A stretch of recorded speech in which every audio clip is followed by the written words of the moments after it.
ನಮಸ್ತೆ. ನಮ್ಮ ಮನೇಲಿ ಎಲ್ಲ ಕೆಲಸ ಆದ್ಮೇಲೆ ಇವತ್ತು ಹೊರಗಡೆ ಹೋಗ್ಬೇಕಿತ್ತು ಅಂತ ಹೇಳಿ ಸ್ಯಾರಿನ ಸೆಲೆಕ್ಟ್ ಮಾಡ್ಕೊಂಡು ರೆಡಿ ಆಗೋಣ ಅನ್ಕೊಂಡೆ. ಅಷ್ಟೊತ್ತಿಗೆ ಹನಿ ಬಂದ್ಬಿಟ್ಟು, "ಅಮ್ಮ ಚಿಕ್ಕ ಮಕ್ಕಳಲ್ಲಿ ನೀವು ನಮಗೆ ರೆಡಿ ಮಾಡ್ತಿದ್ರಿ. ಇವತ್ತು ನಾನು ನಿಮಗೆ ಮೇಕಪ್ ಮಾಡಿ ರೆಡಿ ಮಾಡ್ತೀನಿ" ಅಂತ ಹೇಳಿದ್ಲು.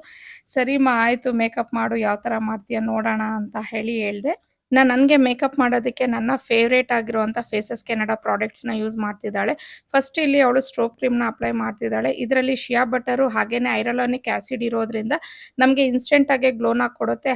ಅಗೇನ್ ಸ್ಟ್ರೋಬ್ ಕ್ರೀಮ್ ಜೊತೆಗೆ 3 in 1 all day hydra matte ಫೌಂಡೇಶನ್ನ ಮಿಕ್ಸ್ ಮಾಡಿಕೊಂಡು ಅಪ್ಲೈ ಮಾಡ್ತಿದ್ದಾಳೆ. ಇನ್ನು ಈ ಫೌಂಡೇಶನಲ್ಲಿ ಮಾಯ್ಶ್ಚರೈಸರು, ಸನ್‌ಸ್ಕ್ರೀನು ಇರುತ್ತೆ.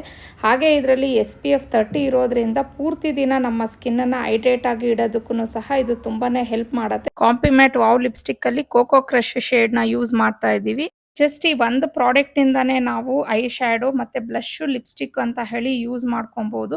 ಹಾಗೆ ಇದು ಹೈಲಿ ಪಿಗ್ಮೆಂಟೆಡ್ ಆಗಿರುತ್ತೆ, ಲಾಂಗ್ ಲಾಸ್ಟಿಂಗು, ಬಜೆಟ್ ಫ್ರೆಂಡ್ಲಿ ಮತ್ತು ಫುಡ್ ಪ್ರೂಫು, ವಾಟರ್ ಪ್ರೂಫ್ ಆಗಿರುತ್ತೆ. ಸೊ ಫೈನಲ್ ಆಗಿ ಹನಿ ಸ್ಟ್ರೋಬ್ ಕ್ರೀಮ್‌ನೇ ನನಗೆ ಹೈಲೈಟರ್ ಆಗಿ ಯೂಸ್ ಮಾಡಿಬಿಟ್ಟು ನನ್ನ ಮೇಕಪ್‌ನ ಇಲ್ಲಿ ಕಂಪ್ಲೀಟ್ ಮಾಡಿದ್ಲು. ತುಂಬಾನೇ ಸಿಂಪಲ್ ಆಗಿ ಜಸ್ಟ್ 3 ಪ್ರಾಡಕ್ಟ್ಸ್‌ನ ಯೂಸ್ ಮಾಡಿಕೊಂಡು ಇವತ್ತು ಹನಿ ನನ್ನ ಮೇಕಪ್‌ನ ಮಾಡಿಕೊಟ್ಟಿದ್ದಾಳೆ. ತುಂಬಾನೇ ಚೆನ್ನಾಗಿ ಕಾಣಿಸ್ತಿತ್ತು ಅಂತಲೇ ಹೇಳ್ಬೋದು. ಇನ್ನು ಈ ಒಂದು ಪ್ರಾಡಕ್ಟ್ಸು ನಿಮಗೆ ಫ್ಲಿಪ್‌ಕಾರ್ಟು, ಅಮೆಜಾನು, ನೈಕಾ ಮತ್ತು ಪರ್ಪಲಲ್ಲೂ ಸಿಗುತ್ತೆ. ಸೊ ಹಾಗೆ ಇನ್ನು ನಾನು ಈ ಪ್ರಾಡಕ್ಟ್ಸ್‌ನ ಟ್ಯಾಗ್ ಸಹ ಮಾಡಿರ್ತೀನಿ. ನಿಮ್ಗೆ ಇಂಟ್ರೆಸ್ಟ್ ಇದ್ದರೆ ನೀವು ಚೆಕ್ ಮಾಡ್ಬೋದು.